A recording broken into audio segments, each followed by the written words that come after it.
हमारे पूरे देश का 42% खनिज संपदा हमारे राज्य में। इस राज्य में कोई ऐसे दुनिया की खनिज संपदा नहीं है जो यहां नहीं पाई जाती है। और इसको लेकर देश आजाद से लेकर देश आजादी के पहले तक इन खनिज संपदाओं के इर्द गिर्द कई व्यवसायें भी हुई।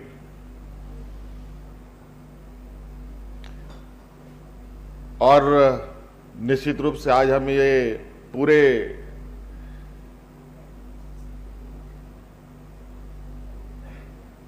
जिम्मेदारी के साथ ये कहते हैं कि यहां के खनिज संपदाओं से तो पूरा देश रोशन हुआ। कई लोग अरबपति खरबपति भी बन गए, लेकिन यहां के लोग जहां थे वहीं रह गए। और इसी को लेकर यहां पर एक लंबी लड़ाई हमारे पूर्वजों ने लड़ा। इस राज्य के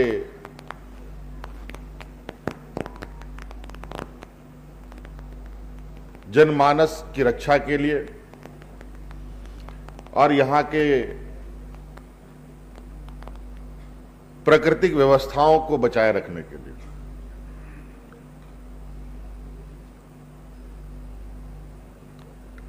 झारखंड में खनिज संपदा भी है जो जमीन के अंदर है, जमीन के ऊपर खूबसूरत वादियां भी है, बहुत अच्छे अच्छे टूरिस्ट स्पॉट्स भी हमारे राज्य में हैं। और इस राज्य में जो रहने वाले जनमानस है, यहाँ के जो लोग हैं, यहाँ के जो आदिवासी, दलित, पिछड़े, मूलवासी लोग हैं, इनके अंदर भी ऐसा नहीं है कि इनमें हुनर नहीं है, इनमें क्षमता नहीं है, इनमें कोई काम करने की कला नहीं है। ऐसी भी बात नहीं है, लेकिन दुर्भाग्य से ये मौका कभी इनको मिला नहीं। जब हमारी सरकार बनी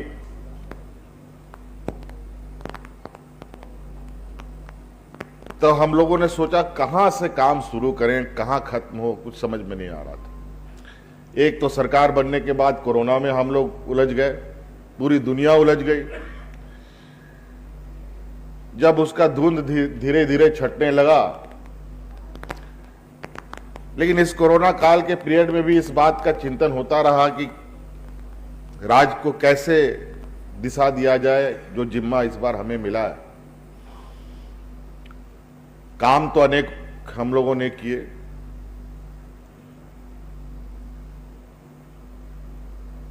लेकिन उसमें से कोई भी बिल्डिंग का स्ट्रक्चर बनता है तो उसमें कॉलम का बहुत बड़ा महत्व होता है, उसके बाद इसका बीम का बहुत बड़ा महत्व होता है, और उसमें से भी कुछ कॉलम विशेषकर उसके खास महत्व होते हैं। उसी प्रकार हम लोगों ने चीजों को चिन्हित करना प्रारंभ किया। गरीबी तो कालम क्या है, ये बार बार मंचों से बोलने में भी खुद को शर्म आता है। उस विषय पर भी हम लोगों ने बड़ी मजबूती से काम किया, सामाजिक सुरक्षा को महत्व देते हुए आगे बढ़ने का काम किया। फिर उसके बाद शिक्षा को हम लोगों ने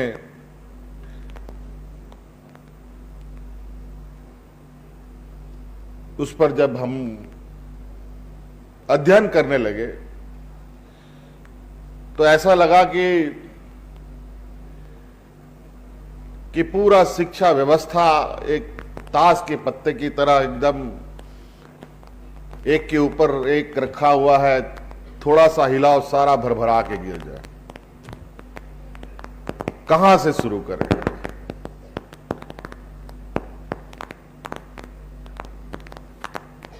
क्योंकि कुछ चीजें हैं जो विगत बरसों बरस से जिस रफ्तार में चल रही है, उसको अचानक यू टर्न भी करा पाना बहुत कठिन होता है। ऐसे यू टर्न से कई चीजें नुकसान में हो जाती है। जितना ठीक करो उससे ज्यादा नुकसान भी हो सकता है। धीरे धीरे हम लोगों ने रिफॉर्म्स करना शुरू किया। आपको मालूम होगा कि हम लोगों ने कई उत्कृष्ट विद्यालय पहले चरण में हम लोगों ने शुरू किया है। बड़े पैमाने में शिक्षकों की बहाली भी हम लोगों ने की है और अभी बहाली की प्रक्रिया चल भी रही है। और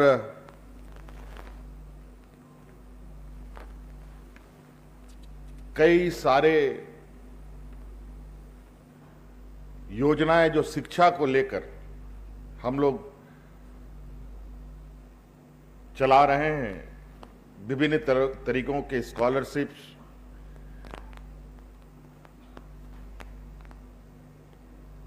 जिसके माध्यम से जो बच्चे, गरीबी का आलम यहां ये है कि कुछ दूर तक 5वीं छठे के बाद बच्चा पढ़ाई छोड़ करके घर के जिम्मेदारी का हिस्सा बन जाता है। अब लगभग सरकार ने उन गरीब परिवारों को ध्यान में रखते हुए उनके बच्चों की लगभग सारी जिम्मेदारी अब राज्य सरकार ने ले ली है। स्कूल से लेके कॉलेज तक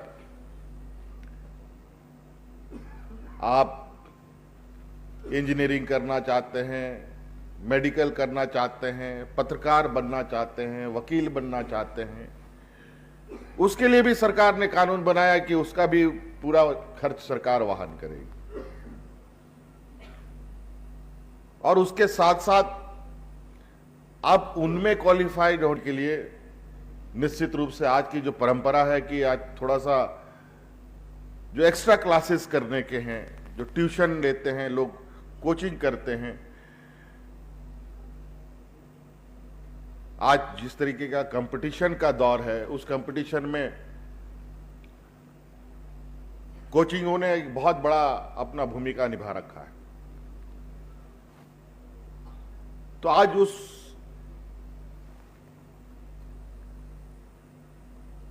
एंट्रेंस को आपको क्रैक करने के लिए जो कोचिंग करनी है, कोचिंग के भी जो खर्च आएगी वो भी सरकार वहन करेगी। ये भी हमने कानून बनाया।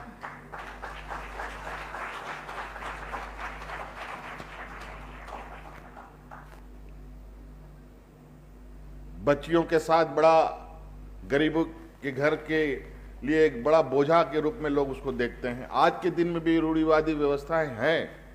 ऐसा नहीं है कि सभी जगह, अभी मेट्रो में चलो बाजार में दिखता जरूर है, लेकिन शहर से 15 किलोमीटर अंदर जाएंगे तो हालत थोड़ा सा अभी वही पुरानी व्यवस्था है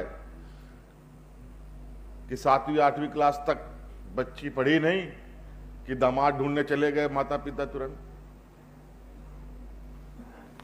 तो अब हमने उनको उससे अलग हटने का, उस बच्ची की पढ़ाई ना छूटे, इसलिए हम लोगों ने सावित्री बाई फुले योजना चला रखा है, जिसके माध्यम से किशोरी बच्ची पढ़ाई के प्रति उनका एक आकर्षण बना भी रहे और माता पिता का वो बोझ भी ना बने, और ये अपनी पढ़ाई पूरी करे, अपने पैरों पर खड़ा हो। तो स्वाभाविक है, अगर मां पढ़ी लिखी होगी तो आने वाला उनका पीढ़ी भी पढ़ा लिखा होगा, ये मेरा मानना है। तो ऐसे कई चीजें हैं जिसको लेकर अभी हम काम कर रहे हैं। हाँ, ये बात जरूर है कि कुछ चीजें हैं जो जिसको दिखने में अभी थोड़ा समय लगेगा। हाँ, ये बात जरूर है, शिक्षा के स्तर पर हम लोगों ने हर स्तर पर एक नई शुरुआत की है, एक मजबूत कड़ी बनाकर शिक्षा की व्यवस्थाओं को आगे बढ़ाने का प्रयास निरंतर जारी है।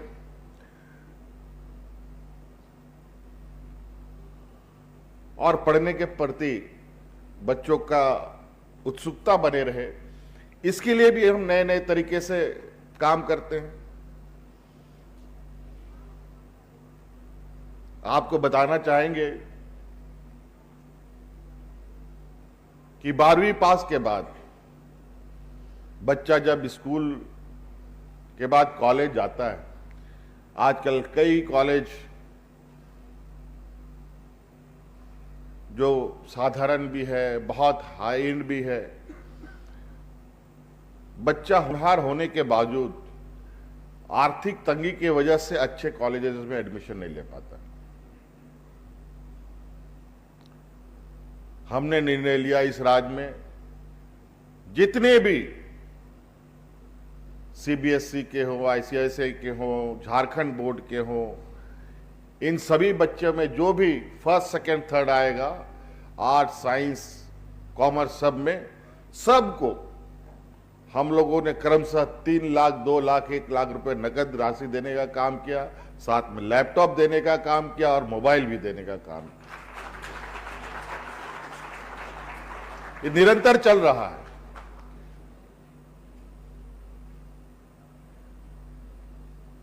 कि उसको आने वाला समय में जिस कॉलेज में एडमिशन लेना हो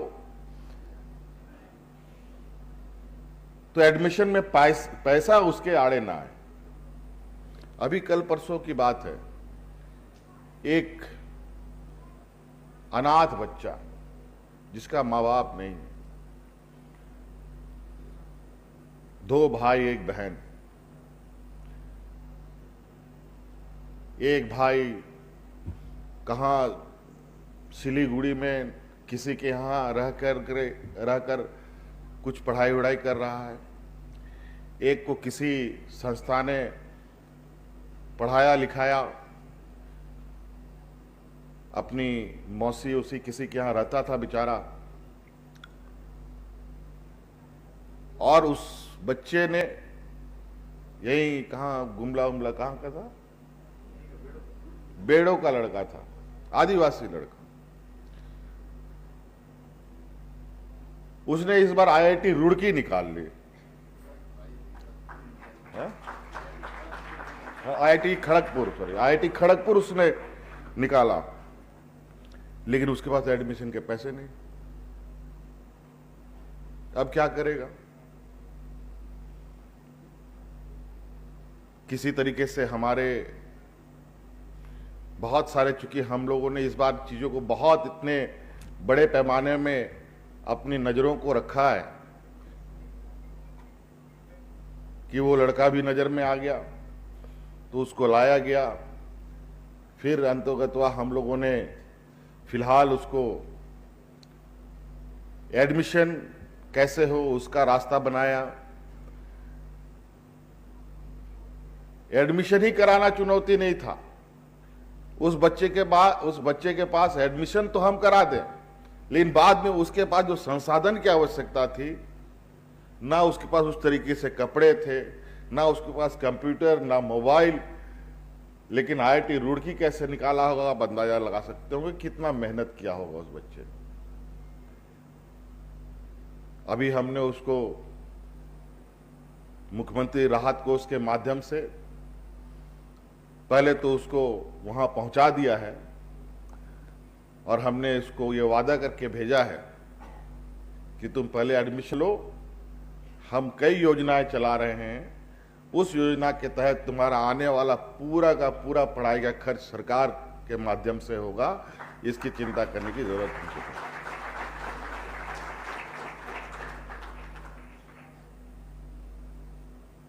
हम लोगों ने गुरुजी क्रेडिट कार्ड की योजना शुरू की है, जहां हम 15 लाख रुपए तक का बच्चों को एजुकेशन लोन दे रहे हैं। बैंक में 10-12% का आपको इंटरेस्ट लगेगा, इसमें 4-5% का इंटरेस्ट के रूप में ही मात्र सरकार आपसे वापस लेगी। और ऐसा नहीं कि आज लिए तो कल से आपको देना है।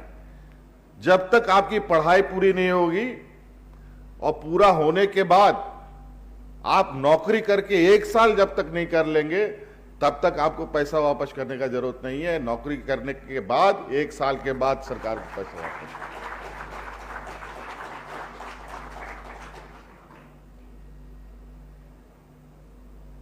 तो बहुत चुनौती भी है, लेकिन हमें खुशी है कि हम इस राज्य की आने वाली पीढ़ी के लिए कुछ कर पाए। अभी मरांग गोंके के इस कार्यक्रम में हैं, कई बच्चे बाहर गए हैं, कई बच्चे को तो बाहर में ही वो लोग रोजगार करना प्रारंभ कर दिए हैं, कुछ लोग वापस आए हैं। और एक दिन में कोई भी बिल्डिंग नहीं बनता, एक एक ईंटा जोड़ जोड़ करके चीजें एक इमारत बनती है। और मैं इसी प्रयास में हूं कि हमारी जो बनाई हुई इमारत है वो इतनी मजबूत हो और इस राज्य का जो नींव है उसको हम इतना उसके अंदर उस जड़ों को मजबूत करने का प्रयास में है कि आने वाला समय में हमारे यही जो जड़ है जिसको अभी हम तैयार कर रहे हैं वो काम आए। हम ऐसी एक योजना पुनः हम लोग ला रहे हैं जहां हम पीएचडी, एमफिल, पोस्ट डॉक के लिए सीएम फेलोशिप प्रोग्राम लेके आ रहे हैं, जहां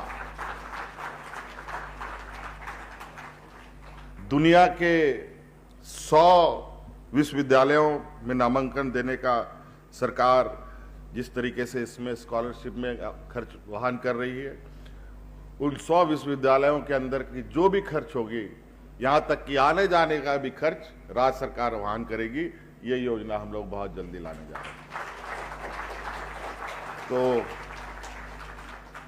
चलिए इन्हीं बातों के साथ बहुत बहुत शुभकामनाएं। और ब्रिटिश हाई कमीशन का भी मैं शुक्रिया अदा करना चाहूँगा, जिन्होंने हमें इसमें सहयोग भी किया, बल्कि ये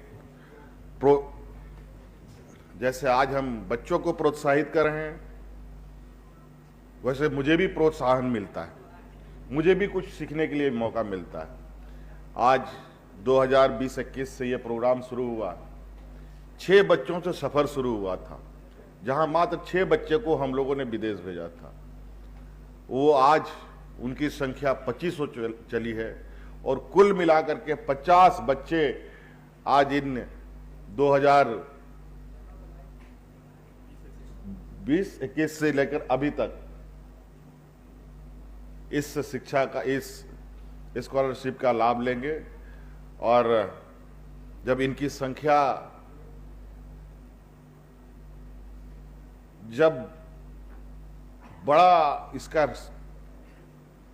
एक रूप हो जाएगा तो आप अंदाजा लगा सकते हैं कि कितने बड़े समूह को ये प्रभावित कर सकते हैं और इस राज्य को भी प्रभावित करने का इनके पास क्षमता उत्पन्न होता है। चीफ सेक्रेटरी साहब ने कहा कि आप लोग ये नहीं कि ये पढ़ाई के बाद आपको कोई डर या कोई बंधन में बंधा हुआ या किसी तरीके से आप उसके बाद भी सरकार के पास कई ऐसी चीजें हैं जो आप सीख के आए, तो उस चीज को और बड़ा करने के लिए, बड़े पैमाने पर धरातल पर उतारने के लिए काम आप करना चाहते हो तो उसके लिए भी सरकार आपको सहयोग करेगी, उसके लिए भी सरकार आपके साथ चलने के लिए तैयार है। सिर्फ पढ़ाई तक नहीं बल्कि इस राज्य में विकास की कड़ी में भी आप अपनी भूमिका देना चाहते हो तो उसके लिए भी सरकार आपको सहयोग करेगी। बहुत बहुत धन्यवाद, सबको जोहार।